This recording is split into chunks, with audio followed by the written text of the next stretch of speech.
the format of the short cases which need to be practiced time and again. And Professor Rubina Suhail will also be taking part in that. So all three of us would be taking some sessions during this time. Right now, we are going to discuss the two cases in the usual format, which is a case presentation and some discussion and all that. But within a week or so, by the next Wednesday, we do hope that we will be able to format and structure the case presentations or scenarios in the form that they will be presented in the examination. So therefore, and maybe what we'll do is that we will announce the topics beforehand, so you prepare them in all respects, and then we go through that scenario or the talks station, and possibly two stations to be done in one session.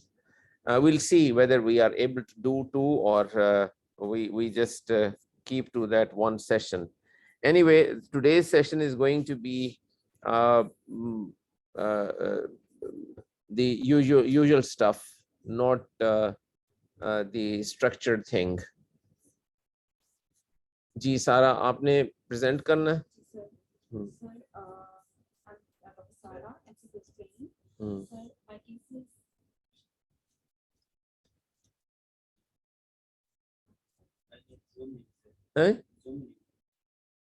मिला नहीं आपको?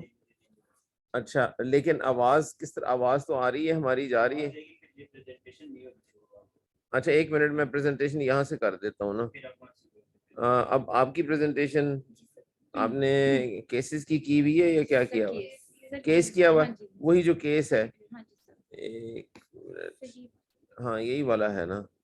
ये मैं share screen कर देता हूँ यहाँ से।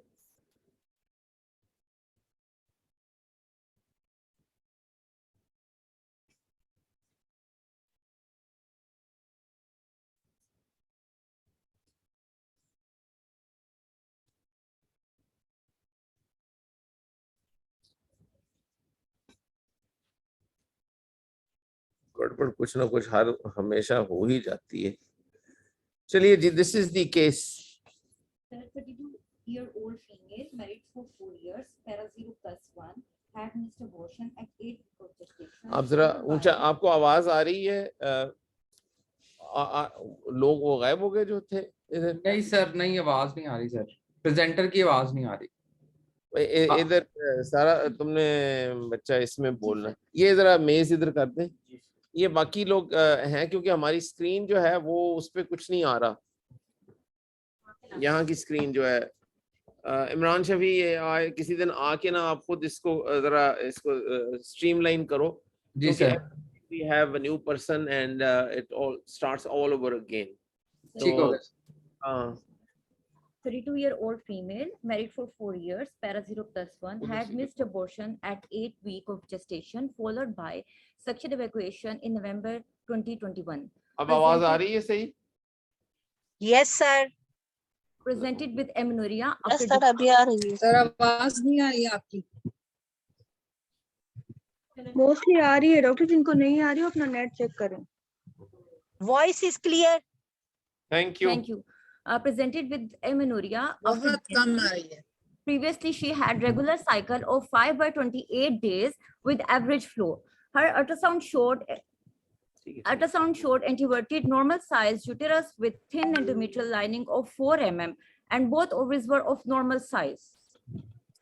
So as the patient, अभी आप ऐसा करें कि इस इंफॉर्मेशन को इम्बाइब करें। The diagnosis is rather quite clear. तो लेकिन ये वाली चीज इस तरह से है, ये केस की समरी है और इसके साथ the questions which are there. what is her diagnosis?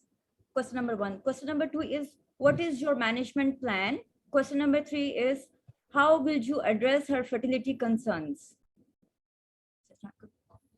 ठीक है जी। So as the patient is having amenorrhea after DNC, so the diagnosis will be Asherman syndrome. So in the management of Asherman syndrome, the diagnostic investigations can be first Asherman syndrome can be diagnosed by simple bimanual examination, but the hysteroscopy By bimanual examination. Ji sir, simple bimanual examination दिखा हुआ था कि can be diagnosed. कहाँ पे कौन सी किताब में देखा? सर बुक में नहीं, वो एक आर्टिकल सा था उसमें पढ़ा. चले. ठीक है. Hysteroscopy is the gold standard mode of investigation. It shows site, extent, and character of the adhesion. Second is the sonohysterography, HSG. आपने अच्छा चलो. सर नहीं मैंने बनाई भी हुई है. अच्छा चलो चलो. So ये देखिए. HSG, in it, the saline is used and hypoechoic lesions can be seen in sonography if the adhesions are present. Hysterosalpingography, it is the most widespread diagnosis, and it also tells the patency of the tubes. And 3D ultrasonography and MRI. In the treatment, it can be surgical treatment. First of all, we will do hysteroscopic surgery. Adhesiolisis is done using hysteroscopic scissors. Dilatation and curettage is the treatment of choice before introduction of the hysteroscopy. Hysterectomy, it is the open surgery which transfer the... क्या बोला? Sir, hysterectomy. Sir, hysterectomy. Huh? Sir, hysterectomy. Hysterotomy. हाँ जी sir. आपका मतलब है? Sir वो मैंने spelling इसमें गलत लिखे हुए तो गलत. Hysterotomy, yes sir. Open surgery with transfundal separation of scarring tissue walls. Sir, it is the strategy. This strategy is applied when the hysteroscopic procedure cannot be done, or if it's complex situation. But we have to tell the patient. Hello. The possibility of अच्छा. the possibility of failure. Contact करके इसको on करने की कोशिश करो. Headphone करो इसको चलाओ. Sir, after surgical treatment or hysteroscopy, when the cavity become adequate, after adhesiolisis, for the re-adhesion prevention, we will do intrauterine devices. It's used to prevent the recurrence of adhesions. Plus intrauterine, or we can do intrauterine stent. It is a triangular balloon stent which is in the uterine cavity, triangular uterine cavity. Then pediatric Foley's catheter, catheter we can use for 1 week, and we can use hyaluronic acid. It has different biological function. It gives medical support and cell migration and proliferation. And sir, so restoring normal endometrium. In case of thinning endometrium, we will give hormonal support, estradiol or combined estradiol and progesterone therapy. We will give it for 21 days and a withdrawal of the withdrawal bleeding of the 7 days. And on the meanwhile, we will reassess the patient with ultrasound or hysteroscopy or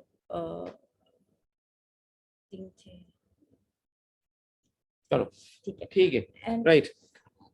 Okay. Well, it has to be realized that the doctor who just presented is first year resident, and makeshift arrangement was done to have this presentation carried out. This is not the ideal thing, and but I spent a little while on this. The diagnosis is quite obvious. It is Asherman syndrome. Now, if we go back to what the presentation is, a woman who has had an abortion about a few months back, followed by suction evacuation, it is said, but there must have been some element of curettage.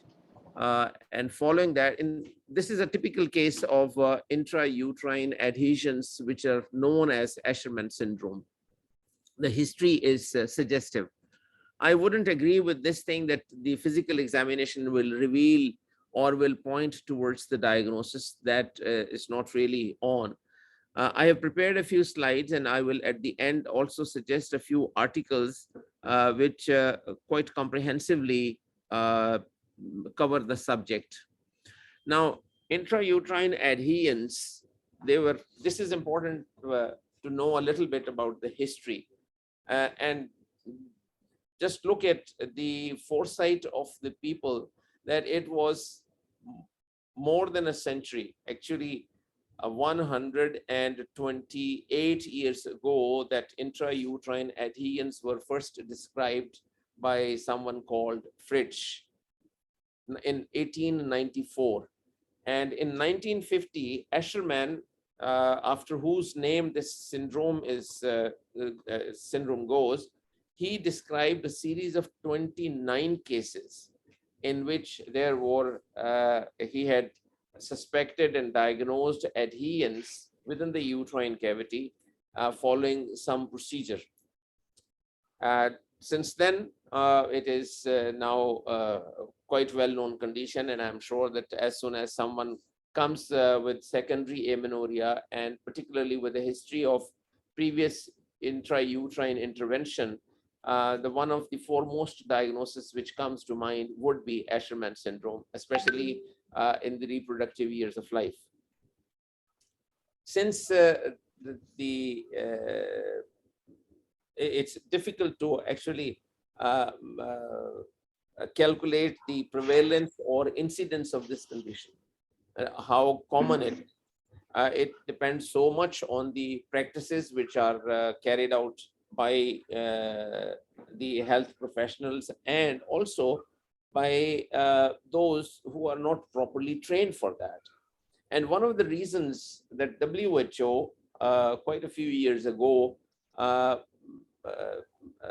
advocated against the routine diagnostic or dilatation and curettage, and opted for manual vacuum aspiration, it was this, that that was to prevent undue and unnecessary and excessive curettage of the basal layer of the endometrium. Basal layer is the one from which the endometrium grows under the influence of hormones. And if that is denuded, then there is raw surface of the uterus. And anatomically, a non-pregnant uterus, or a uterus even that has been recently pregnant, in that uterus, the anterior and the posterior wall tend to be more or less in approximation. They get closer. And if there are rough areas and areas which are denuded, then there is likelihood of those becoming adherent to each other, and particularly in the absence of that basal layer which would normally grow. So it is not there. And mind you, immediately after DNC, say in cases of incomplete abortion, what happens is that immediately the ovaries don't start producing estrogen or progesterone, or the basal layer doesn't start to grow immediately after. So it's a little while before all that hypothalamic pituitary ovarian axis would start functioning as it did before the start of the pregnancy. And therefore, during that period, when that hormonal support for the endometrium is not available, and then there are raw areas and extensive or extended denuding of endometrium has taken place. So it is easy to understand why there would be adhesions. And according to some studies, it has been calculated that this syndrome is found. If you take 100 cases of these, one would come across that almost 1/3 are because of following incomplete abortion due to a curettage, and also in cases of postpartum hemorrhage, when curettage is carried out, and if one is not careful and it is done too enthusiastically, then you remove too much of the decidua and the basal layer again, and that actually contributes excessively, about more than 37%. And elective abortion of course, in those cases where D and C is used for that. There are other factors also, etiological factors for intrauterine adhesion formation. Procedures like hysterotomy, myomectomy, even cesarean section, and particularly hysteroscopic procedures. You see, hysteroscopy, we have become used to, or we have become more familiar with hysteroscopy during the last decades or two. But hysteroscopy has been in vogue and has been used for more than 50 years now. And not only diagnostic, but operative hysteroscopy. So those procedures which are attendant with certain surgical procedure inside the uterine cavity, like resection of some mucosal fibroid or a resection of uterine septa, that obviously would leave behind a raw surface, which is prone to getting adherent with the rest of it. And endometrial ablation, if it is done over enthusiastically to treat abnormal uterine bleeding, that also can result in this. Although in those cases, reduced amount of blood loss may not be of this such a concern, but maybe attendant some discomfort, that would be something to be avoided. Similarly, in some cases, cancer treatment in the form of radiation can also cause adhesions of the uterus. After following cesarean sections, it is uncommon because cesarean section is carried out so commonly, and we don't come across very many, or at least I don't recall any case of Asherman syndrome after cesarean section. But the incidence which has been quoted is quite high, I would say, for cesarean section, 2 to 2. Actually, it is 2 to 3% almost. And this is important, that why would it be there? It would be there if there is then presence of infection, like chorioamnionitis. If the cesarean section was carried out under that and adequate antibiotic cover was not given. Similarly, postpartum endometritis. Now, these are the conditions which we do not see too quite often in teaching hospitals or in private practice. But when I go back and I reflect on, say, what the obstetrical and gynecological practices were, say, 3 or 4 decades ago, at that time, because of domiciliary services, the women's exposure to unhygienic environment in which they delivered or they had some of these procedures, it is easy to understand that at that time, such conditions like postpartum endometritis would be commoner than what we come across these days. And similarly, postpartum curettage, that once again comes in, it's already been mentioned. And now this is a comparatively newer condition, which is uterine compression sutures for postpartum hemorrhage. Again, after separation of the placenta, that placental bed is raw surface. And although at that time there is so much of oozing, so much of bleeding, I wouldn't say bleeding, but oozing at least from that area, that adhesion formation would be less likely. And that's why it is not much of a concern in those cases where such stitches or sutures are applied. But still, potentially it has the capacity or possibility of leading to adhesion formation.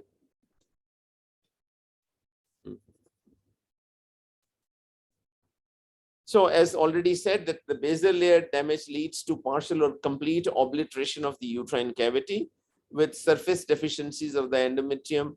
And then there is formation of fibrous bridges between the uterine walls. So they are not approximated and adherent completely, but there are spaces in between. There are small so-called islands of intact endometrium also. Actually, those are the islands that we'll be banking upon for recovery of the full endometrial lining. And the patients would present in most commonly with menstrual upset of this nature, that there is amenorrhea or there is hypomenorrhea. You must differentiate between hypomenorrhea and oligomenorrhea, because oligomenorrhea is longer cycle. Hypomenorrhea is reduced amount of loss.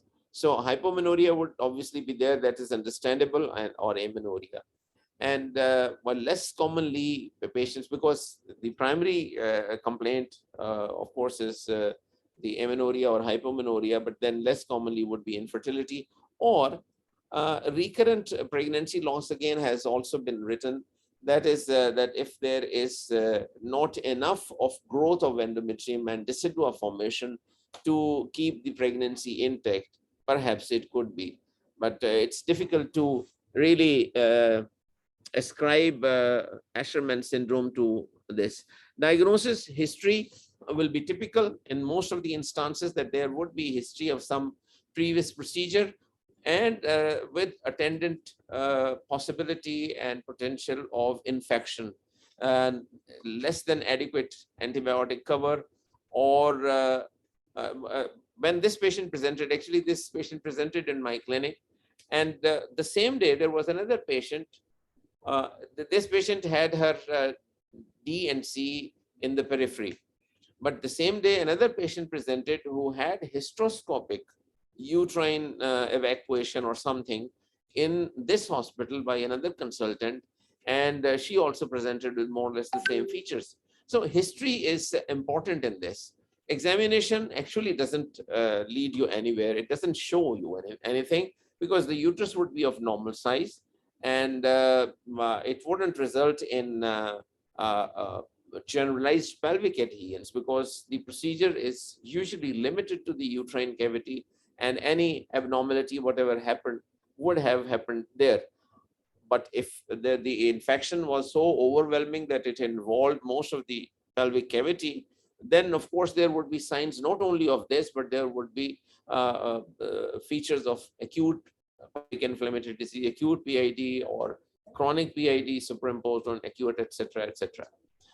Then the diagnosis, which is done by imaging, by ultrasound, which as it is not considered to be a very reliable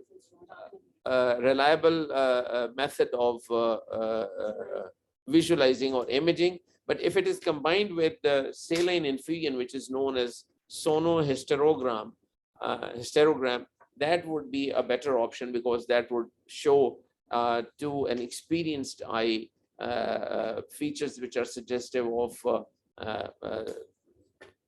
intrauterine adherence. And so would go with hysterosalpingography, which used to be an important investigation, not necessarily now with the advent of and wider use of hysteroscopy. Dr. Sara rightly said that hysterosalpingography serves also another purpose, because in many of these cases, fertility is an issue, and therefore, when you perform hysterosalpingography, you get a bonus in the form of assessment of the tubal patency. So that's another factor which goes for hysterosalpingography. And these days, hysteroscopy is the so-called gold standard for identification. Now, it is done with the strongly provisional diagnosis of Asherman syndrome or intrauterine adhesions, and it is done with the intent that it will not only be a diagnostic procedure, but it will also serve as a therapeutic procedure, because you go in to assess the degree of adhesions, and also to correct that surgically by surgically removing those adherents by the scissor. I am not an hysteroscopic surgeon, I don't do it, but that is the way that it is done.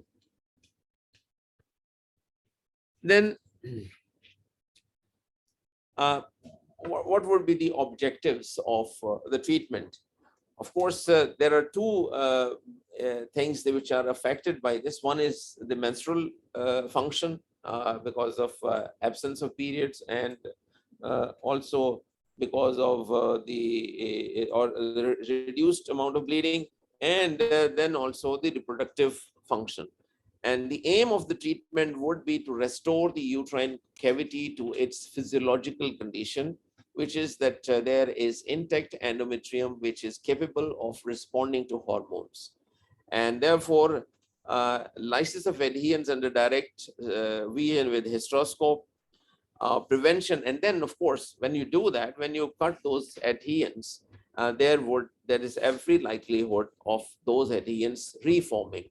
And that goes true for also when we are doing pelvic surgery and we try to carry out adhesiolysis. We need to bear in mind that separation of those adherents, particularly with sharp dissection, is going to again result in formation of raw surfaces, which are likely to again get in apposition when all the organs, they fall into their normal anatomical position, and there is a greater likelihood of those adherents reforming, and probably with greater sort of strength, or with greater amount of fibrosis.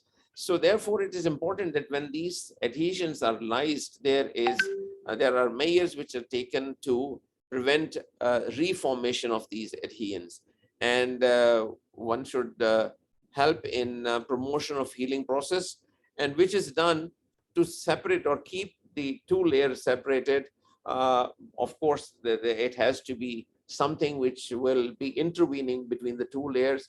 Intrauterine stenting in larger sense, but stenting से मुझे याद आया कि पढ़े लिखे doctor भी ये जो एंजियोग्राफी के दौरान स्टेंट होते हैं उनको स्टंट बोलते हैं, क्योंकि वो आम लोग स्टंट बोलते हैं, तो मैंने डॉक्टरों को स्टंट बोलते हुए देखा, which is such a surprising thing.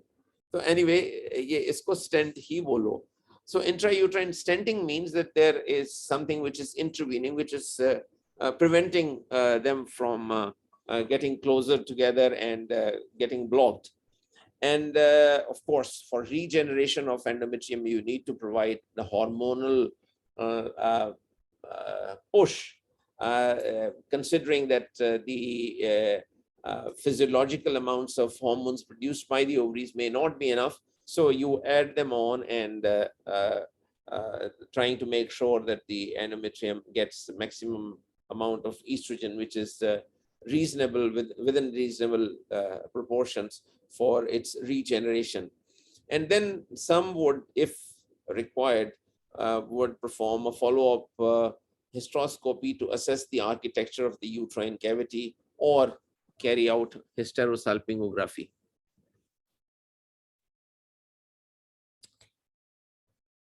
And then there is a general consensus on the management of Asher syndrome, is that hysteroscopic adhesiolysis should be carried out, and that should be followed by hormone therapy. And in some cases, multiple procedures may be required to achieve adequate uterine cavity. And that is something which needs to be mentioned and to the patient, and the patient and the family should be counseled accordingly. Post-operative management, as already said, stenting with IUCD or Foley's catheter, pediatric Foley's catheter placed in for some time, not for too long, but for a few days. And during that time, to prevent infection, antibiotic cover ought to be given. Hormones, estrogen, 4 milligram ethinyl estradiol valerate. That is usually available. This preparation is less commonly available these days, but tablet Proganova 2 milligram BID, you could give it for 21 days and then wait for withdrawal bleeding, or for a shorter duration, it can be given for even a longer, maybe even, I would sometimes give it for 2 months. And then you can assess, of course, the endometrial response to this by ultrasound assessment. Transvaginal ultrasound is such an eminent method of assessing uterine thickness and uterine growth, our response to hormones. And if you want to be more methodical, you can combine these hormones with the progesterone, like norethistérone acetate, 5 milligrams during the last 10 days. Initially, I think if one sticks to estrogens only for a couple of cycles, they wouldn't do much harm. And then the pregnancy rate, there are 2 studies, one which is given on site with mild adherence Mild adherence, 87.5% pregnancy was reported in that, and in severe adherence, 55.6. And there was another study which showed that milder adherence, moderate adherence, severe. Now, this would beg a question that how would we say mild, moderate, severe? So there is no consensus about how are we going to rate the extent of these adhesions. But there are a couple of methods. There are a few methods by various endoscopic societies which have, or some other people, like mild adherence, and someone has described them as marginal, cervical, and central adherence. So that is one description. Mild is someone who has seen quite a few cases, would say that this is mild adherence if there are only a couple of areas where there is apposition. Moderate and severe, of course, like we say in cases of endometriosis, that is within the pelvis. So this is more or less like in the uterine cavity. But of course, the extent of these adhesions would determine the positive outcome in terms of pregnancy rate after adhesiolysis and hormonal support.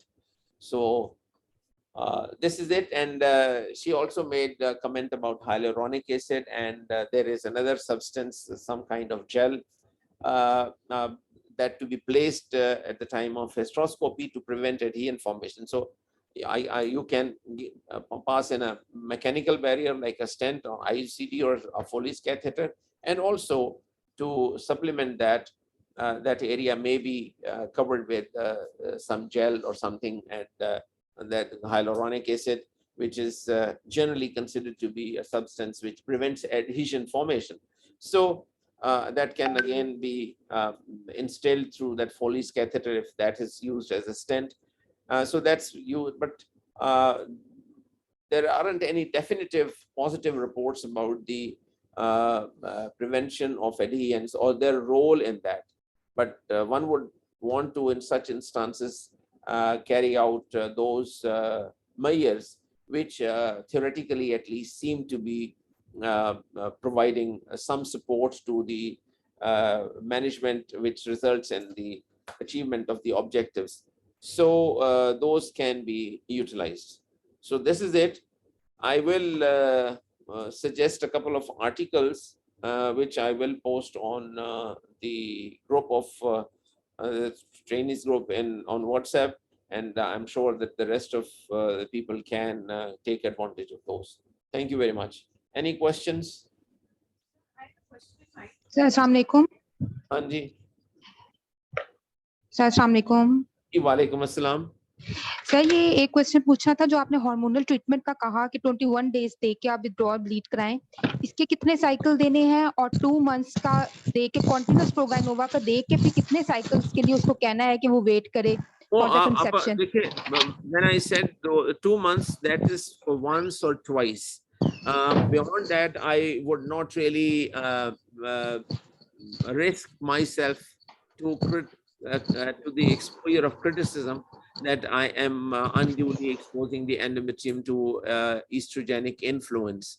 So what you can do is initially why I say 2 months, again, that is my point of view, but just thinking that you give enough time for those islands of intact endometrium to grow and cover that area which has been denuded. It is just like, you see, you just consider a lawn which has been denuded of some areas of grass.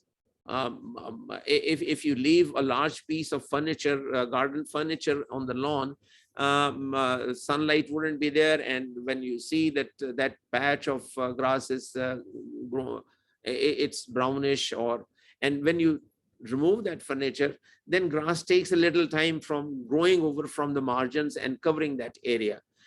Similarly, the endometrium is also covered. And therefore, I would say that when you give it for 2 months, then you are providing that support and a stimulus for endometrium to grow for a longer period before it sheds off. So that is my rationale for giving it for longer period of time. Now, what you can do is that if you give it for 2 months, then you can, at the end, you can supplement it with progesterone to counter that argument of unopposed estrogen for a longer period of time. For how long we are to give, you see that on the slide there are mild, moderate, and severe adherence. Similarly, when those adherents are broken, then the extent of the denuded surface obviously will be different. That will be comparatively smaller surface, larger. So depending upon that, it may take 6 months or so. But usually what happens is that even after those 21 days, if after one cycle of estrogen, if there is no withdrawal bleeding, you still support the patient, reassure her, and after a couple of cycles, she would have at least some spotting or something. And well, if those recalcitrant cases in which there isn't any such response, those are the one in which this is said that multiple procedures may be required to achieve adequate uterine cavity. So in those, you can go back to see what is the status. As in the previous slide, it was said that a follow-up hysteroscopic evaluation or hysterosalpingographic evaluation of the uterine cavity may be carried out. But in most of the instances, it's the presence or the menstruation or bleeding, which kind of is quite reassuring that the normal function has come back. अस्सलाम वालेकुम sir. जी, वालेकुम सलाम। Sir ये question था कि हमने जैसे ये केस प्रेजेंट हुआ तो सर इसमें मतलब अगर डिफरेंशियल पूछा जाए मतलब ये तो आपने बताया कि ऑब्वियसली कि एशरमैन का ही वो बन रहा है, लेकिन सर डिफरेंशियल में हम और क्या इसमें आपने बिल्कुल सही, ये this is a very relevant question जो आपने पूछा है कि ऑल्दो ये वाली जो चीज है इसमें ये जब most of the papers or accounts that you will read of Asherman syndrome, when they address this issue of lack of periods and denudation of the endometrium, at the same time they say that do not rule or do not overlook other causes of, say, infertility if the patient has come desiring fertility. So therefore, other causes of infertility are to be looked at. Similarly, someone has posted here premature ovarian insufficiency, and that might fortuitously, as it is said, incidentally, that might coincide with that DNC or a procedure. So that although that will not be so common, but that is something which needs to be taken into account, and you go along with, for example, you can assess FSH, LH, or AMH for that matter. And these days, actually, I personally am not so dependent upon these hormones. I rely too much on my ultrasonologist. She is an excellent ultrasonologist, very dependable. And what she tells on ultrasound about the morphology of ovaries and the uterine or endometrial thickness, that is quite revealing, and that's quite dependable. But of course, for the argument's sake, for proper management, you should carry out the hormonal assessment that would rule out premature ovarian insufficiency and of course other causes of secondary amenorrhea. मुझे बाकी causes आती नहीं है, इस वक्त मैं सिर्फ Asherman पढ़ के आया हूँ, तो बाकी causes जो हैं आप जरूर उनको rule out कर लो, वो जो differential diagnosis है उसमें जरूर देख लो। ठीक है जी? जी sir, thank you sir. Sir one more question please. Sir ये जो हमने आपने बताया कि मल्टीपल प्रोसीजर्स में भी रिक्वायर्ड टू अचीव, एक मिनट, हाँ जी, सॉरी, इधर से भी सवाल था, आप दोबारा से बोलिएगा, नेट पे जो है। जी सर, सर क्वेश्चन ये था कि ये जो हमने एक सेंटेंस इसमें पढ़ा कि मल्टीपल प्रोसीजर्स में भी रिक्वायर्ड टू मल्टीपल प्रोसीजर्स का मतलब ये नहीं है कि उसमें कुछ और यही वाली प्रोसीजर की रेपिटेशन। ये इन्होंने पूछा क्लासिफिकेशन, वो मैंने स्लाइड को रंगदार नहीं किया था, लेकिन वो स्लाइड नेक्स्ट है, यहाँ पे देखो, ये है हाइलोरोनिक एसिड जेल और polyethylene oxide sodium carboxy methyl cellulose gel for the prevention of intrauterine adhesion, and 3 of the classification, काफी सारी हैं, descriptive with 3 stages. एक है minimal, mild, moderate and severe based on the hysteroscopic assessment of the extent and type of adherence. वो फिल्मी है, firm है, dense है. दूसरी एक और ने डिस्क्राइब किया है adherence as isthmic, marginal, central and severe, और the former European society for hysteroscopy operated with 4 grades with subtypes, उन्होंने 7 उसकी स्टेजेस बनाई हुई थी। सो अब आप स्क्रीन पे देख रहे हो जो स्लाइड्स थी। अब आपको पता चला मैंने कितनी मेहनत की हुई, इसने की है, इससे आगे स्लाइड इज नॉट शोइंग। चले मैं बोल देता हूं कि one classification is which minimal oblique mild, which is one part, moderate number 2, severe तीन चीजें हो गई हैं, and they are based on the hysteroscopic assessment of the extent and type of adherence. Type of adherence भी आगे फिर फिल्मी और firm and dense है, and दूसरे हैं उन्होंने वो उसकी लोकेशन के मुताबिक उसको किया है, जैसे कि इस्टमिक है, मार्जिनल है, सेंट्रल है, and then of course most modern, तो फिर वो सिवियर है, घर में झगड़ा हो गया। और फॉर्मर यूरोपियन वो सोसाइटी का 4 ग्रेड्स, उन्होंने ग्रेड 1 2 3 क्या होगा, ग्रेड 1 A B इस तरह से करके किया होगा, तो वो इस तरह से। So anyway, but what you can do is that you keep it simple. This is not something that until and unless you are into it, Asherman syndrome, or you're working at a center where these cases get filtered in, which is not the case in our country. So what you can do is that just minimal, mild, आप रखो, mild, moderate and severe, वो 3 degrees रख लो, and the adherence can be filmy or they can be firm, severe adherence. So that will be enough. ठीक है, चलें जी। IUCD का क्या है तुम क्या है?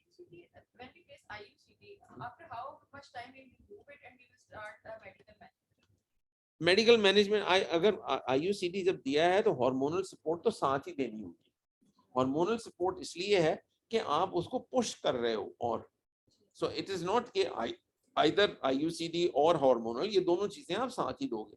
As a matter of fact, if you think of Foley's catheter या बैलून टाइप जो चीज है, उसका एक एडवर्स इफेक्ट भी हो सकता है। अगर उसको आपने ज्यादा कर दिया तो that will be pressing upon the uterine wall, and that might, वो जो वही है कि घास को जैसे रोशनी नहीं मिली है लेकिन उसको प्रेशर करके दे दिया है, तो वो आप उसको वो भी कर रहे हैं, सो उसका कंप्रेशन भी सही नहीं होगा। So therefore it is just enough to prevent apposition. That is the objective of that foreign body, and IUCD is a convenient thing. You don't have to invent something new. और पहले होता था, आजकल वो नहीं मिलता, लिपीज लूप, वो double S इस फॉर्म का होता था। Lippes loop was quite eminent for this, ये कॉपर टी वगैरह में ऐसा नहीं है। लिपीज लूप वाज इनर्ट, वो होता था। और फिर दूसरी चीज ये है कि साथ में आपने हार्मोन्स देने हैं, असल काम हार्मोन्स नहीं करना। वो दो चीजें हैं, prevention of reformation of adherence and regrowth of the endometrium. So वो side by side चलेगा, and when she starts having regular periods, उनको remove कर दोगे। 2 महीने, 3 महीने, 4 महीने, 6 महीने हार्मोन देने का नुकसान तो कोई नहीं है। और सर हम side by side every month ultrasound कराएंगे? नहीं, अगली बातें ना करो ना, मतलब वो अगर उसने करना शुरू कर दिया तो जब उसका एडिक्वेट फंक्शन हो गया तो जाके देख लो। पुलिस के साथ भी के साथ स्टार्ट कर देंगे, पता नहीं मुझे उसके साथ ही स्टार्ट करोगे। 2 मंथ्स का कहा था, हम लोग कंटीन्यूअस 2 मंथ्स के लिए सेशन देंगे, मतलब नहीं, तुम्हें 21 दिन के लिए दो। मैं भूल गया, तो 2 मंथ्स कह के बस करो। चलो लाओ जी, नेक्स्ट केस लाओ। 9:20 हो गए। चलें जी, टाइम हो गया पूरा, इसलिए हम नेक्स्ट केस डिस्कस नहीं कर रहे, लेकिन आप देख लो ये क्या था इसमें। हाँ, ये फाइब्रॉइड विद प्रेगनेंसी है, at the end of first trimester diagnose हुआ कि लार्ज फाइब्रॉइड है, तो करना क्या है इसका, ये सोच लीजिएगा। We will talk about it next time. With hyaluronic acid do we put IUD? हाँ जी, IUD तो आप करना, हाइलुरोनिक एसिड तो थोड़ी देर रह के वहां से बह जाएगा। IUCD placed how long? As long as needed, maybe up to 6 months. बेटा जी, अगर आप मुझसे मुखातिब हैं तो मुझे आपकी आवाज नहीं आ रही।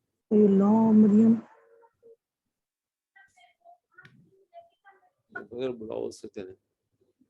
ओके जी, सी यू नेक्स्ट वेडनेसडे। अब डॉक्टर राशिद ने आ जाना है यहाँ पर। नहीं राउंड पे तो आए थे लेकिन उन्होंने कहा था कि वो है क्लास आज शायद जी यहाँ सर लेंगे सर, क्लास लेंगे। है जी जी सर क्लास लेंगे सर। यहाँ पे आके लेंगे। नहीं सर मैं ऑनलाइन। हाजिर हूँ, मैं घरों ही ले रहे हैं। अच्छा जी, मैं मैं असल में समझा था कि आप ने शायद आना है इधर।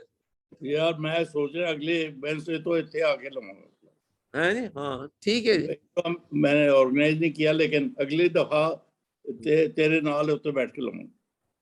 चलो ठीक है जी, ठीक है राइट जी। ਅਸੀਂ ਆਪਣੀ क्लास खत्म कर रहे हैं जी। Jazakallah sir.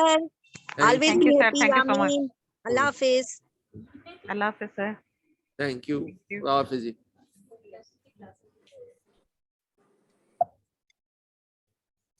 हेलो, Assalamu मेरी alaikum आवाज sir. आ रही है?